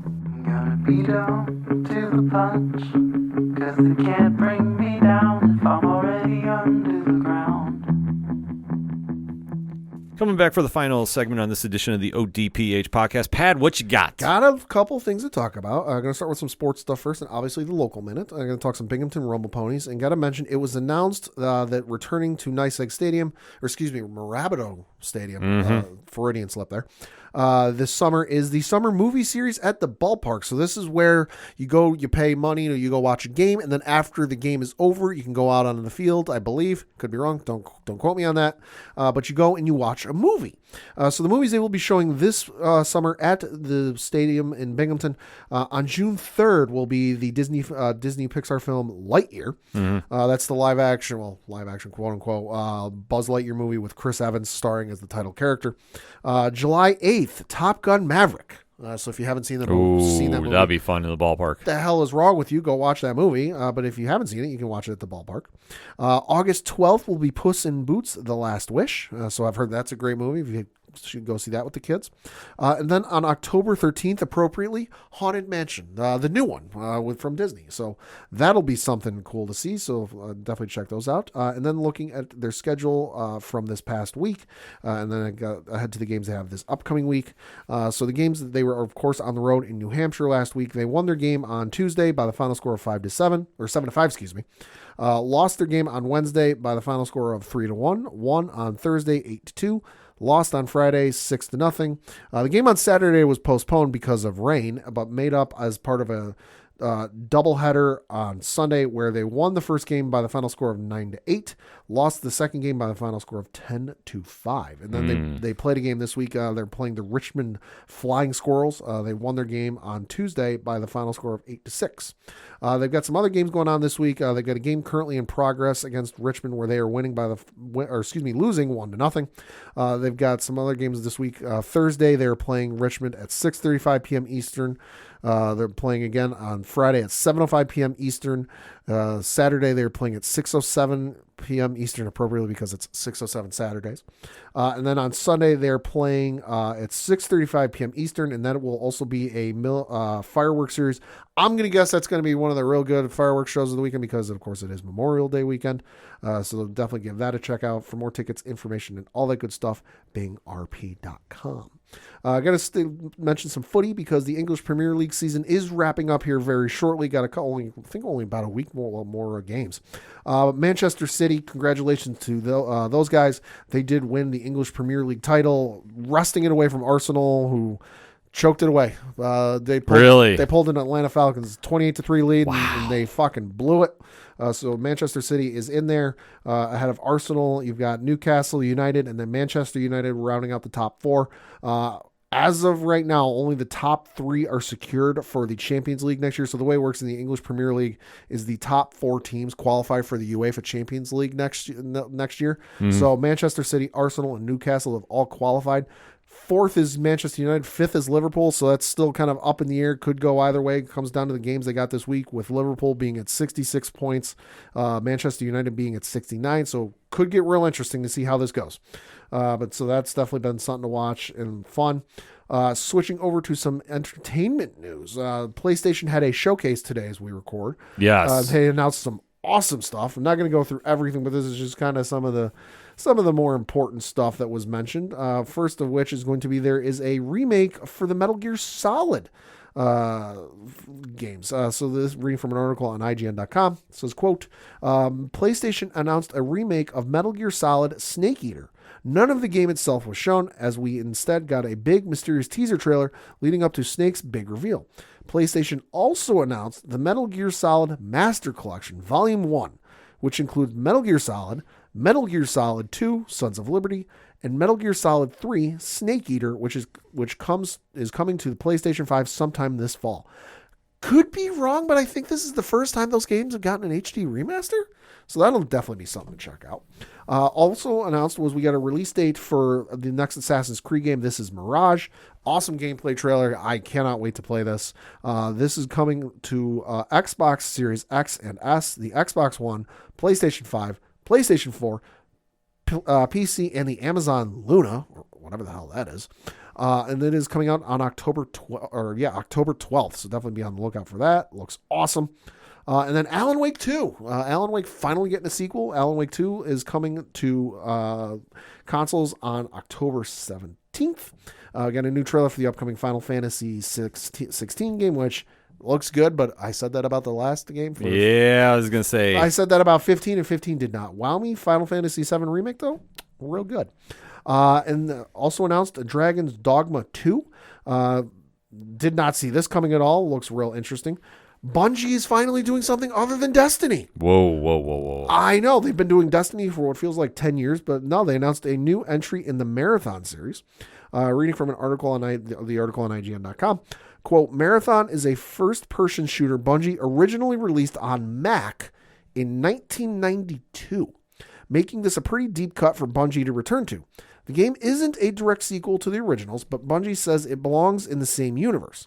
According to PlayStation, the game is player versus player focused and won't feature a single-player campaign. We did get a look at the new Street Fighter 6 story mode, which, hey, Street Fighter, about all you need to know. Yeah.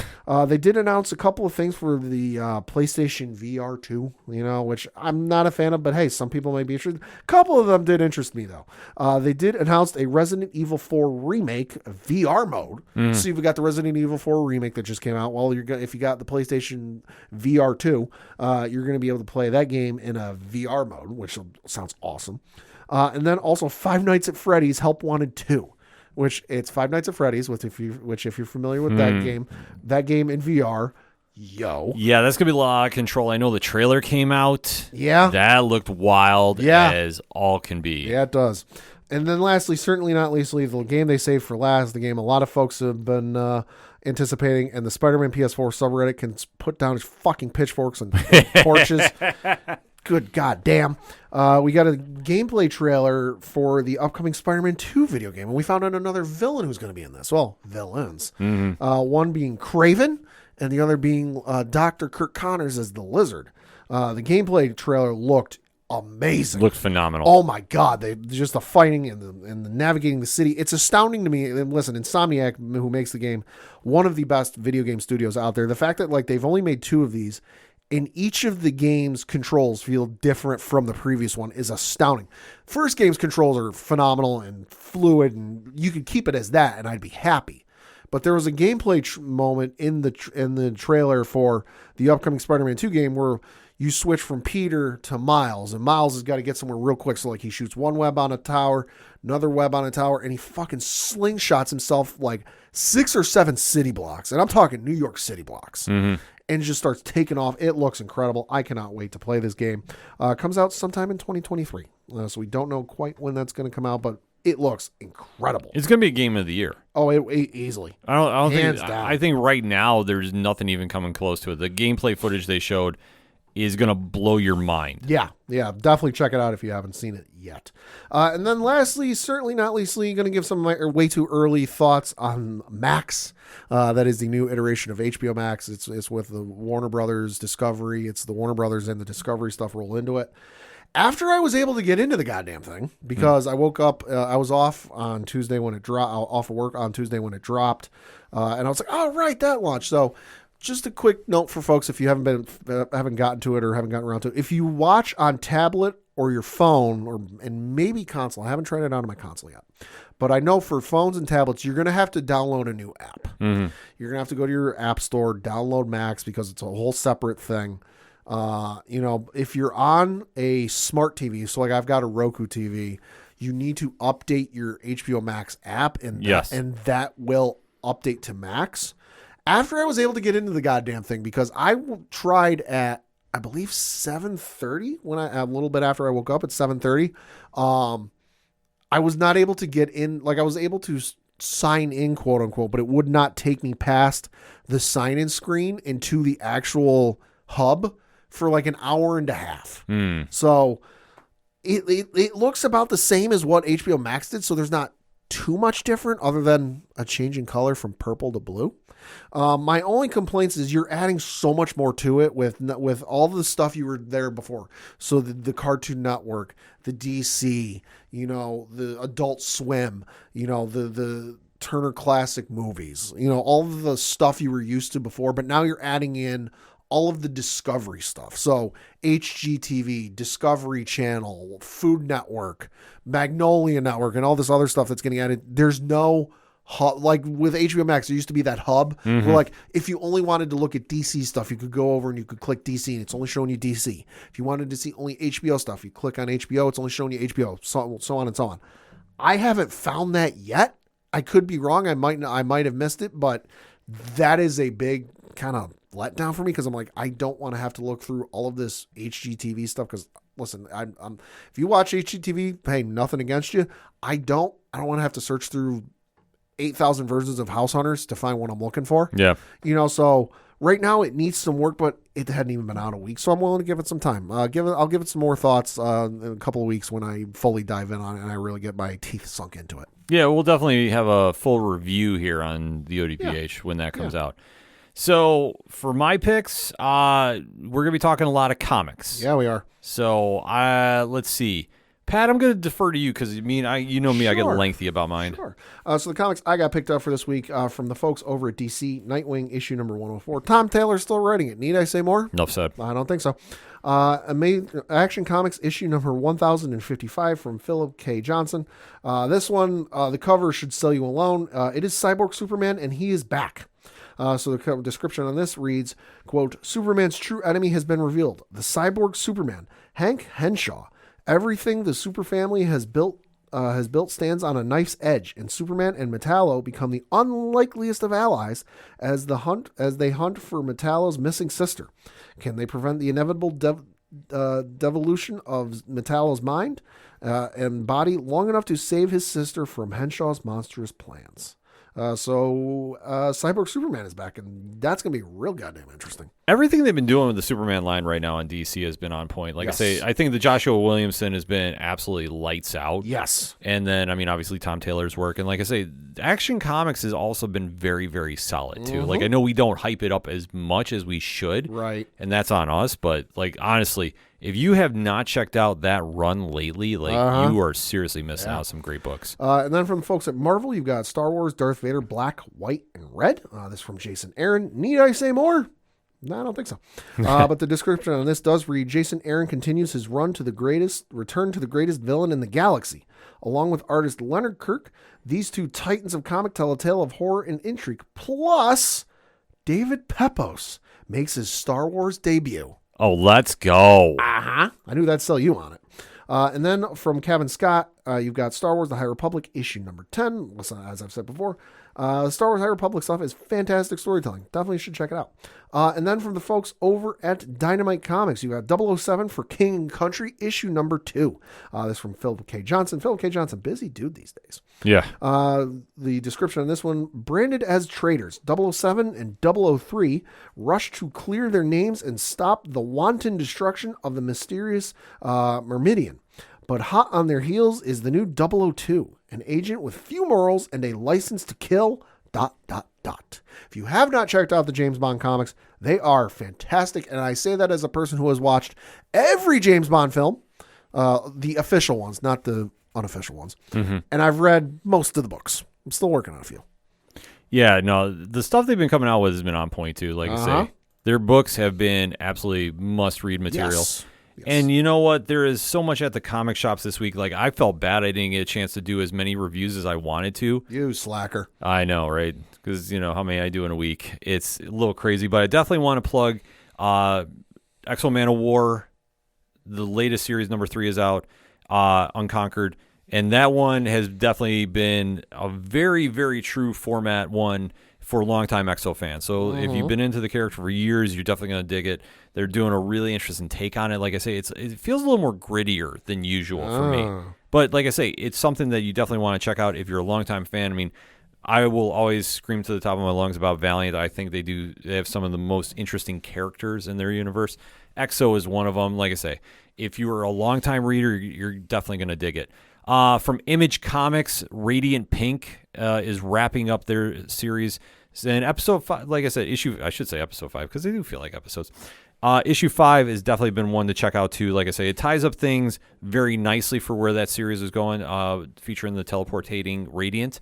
But it definitely is not the biggest Radiant Black news of the week, I should say, or Massiveverse, because obviously there was an issue that dropped that has the fan base buzzing, has a lot of people talking, and that is the sequel to Supermassive from last year. Yeah. So, I mean, what can you say about the Massiveverse that we haven't already said at length? I mean, it's seriously comics' most exciting line for a reason, and everybody got back together one more time. Kyle Higgins, Ryan Parrott, Melissa Flores, Matt Groom, Daniel Di Nicolo, and Walter Biamonte under the supervision of the one and only Michael Basittle. Listen, this whole story brings a real interesting twist to the concept of what they did last year for the crossover. Because this year there is no Inferno Girl Red. It is featuring the Dead Lucky, Rogue Sun, and Radiant Black. Okay. Now, the big thing with this is, remember last year, that was like the official kickoff to the Massiveverse. Right. This issue comes at a very interesting time.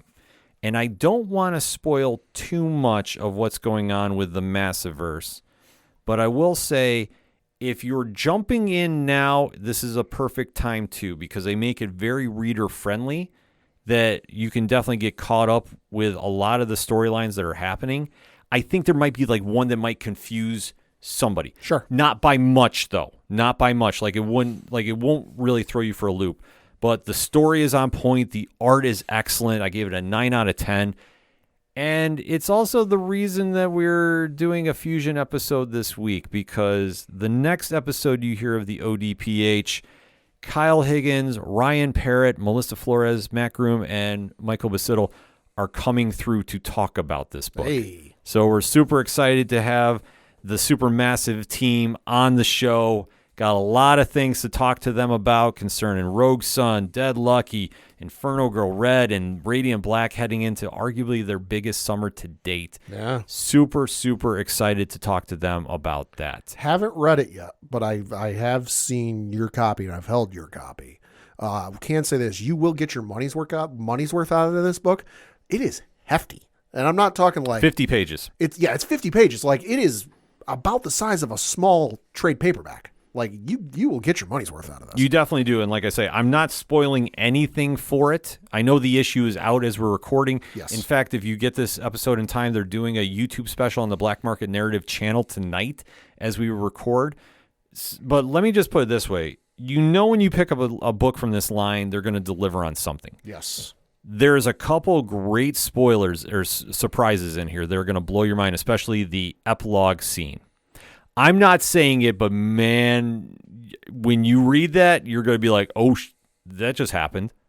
And like I said, we're going to deep dive into it on the next ODPH. So make sure to pick up the issue at your local comic shop ASAP. I know it's flying out of there right now, so you definitely want to make sure you have Supermassive on your radar this week. Also, Comixology Originals, the Best Jacket Press line hits with a double shot this week. Book of Evil #3, Scott Snyder, Jock.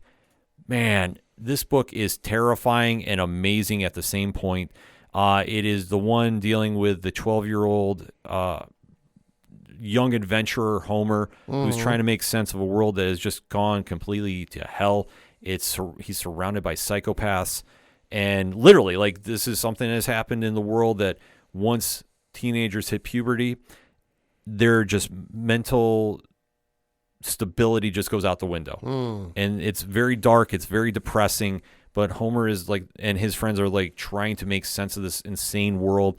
After last issue's events, I was like, I could not wait to read this. And let me tell you this, Snyder and Jock deliver. And like I say, this is not typically one of your normal books. As I'm showing Pad some of the artwork right now, it's not really artwork, but how they set it up, it's really different. It's a visually impressive display. Like I say, Jock does so much good things, and Emma Price too with this. Gave this a 9.7 out of 10. It's damn near perfect. I love this issue, and like I say, it is a very intense read. If you are very, I don't want to say sensitive. Sure. But if you're not somebody that takes a lot of dark tones and how things can get depressing at times, this might not be the book for you, but I think it's just an exceptional read. So I definitely give that a high recommendation. and another one from Best Jacket Press, and it's part, like I said, part of the Scott Snyder Comixology Originals deal. We have the conclusion of Dudley Datsun and the Forever Machine. So issue number 5 is coming out with Jamal Igle, and this ties up one of the coolest stories you're going to read ever. And like I say, it's an all-ages story. A lot of things that I think if you're into Fantastic Four, you'd be into this book. Okay. And like I say, I really enjoyed the ending. I thought it was very, very solid. Gave it an 8.5 out of 10. Like I say, it ends things on a very strong note, and I have a feeling we have not seen the last of Mr. Datsun. And you know what? We're all winners for that. So I definitely want to give that recommendation. Also, can't close out things without talking some Boom Studios. And one of the most insane horror comics I have read in recent memory wraps up shop, and that is Horror by Justin Jordan and Bram Ravel. Holy crap. Now, Pat, I'm not going to show you this because I know you're not into horror. Nope. But let me tell you this. This series has been nothing short of an absolute crazy surprise left and right, and this ending delivers and then some. It's a wild ending to an already insane tale of this mythical avenger of a small town in upstate New York. It's freaking nuts, and it's amazing. I know so many people that are not into horror comics that have read this and become instant fans. Like, that's how good this book is. 9 out of 10 on the parlay points scale, so definitely make sure you go pick that up. A lot of great recommendations out this week, so as we always say to end the show, make sure to go support your local comic shops wherever they're at, and definitely let's talk some comics on the social media accounts. Pat, where do they want to go if they want to do that? ODPHpodcast.com. Right on. So that being said, that's all we got for this week. So for the one and only Padawanje, Fuck the Astros. I'm your host, Ken M. Thank you as always for listening to the ODPH podcast, better known as the Ocho Duro Parlay Hour. See you next time.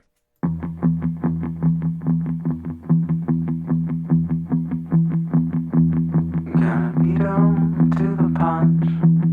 Gotta be down to the punch. 'Cause they can't bring me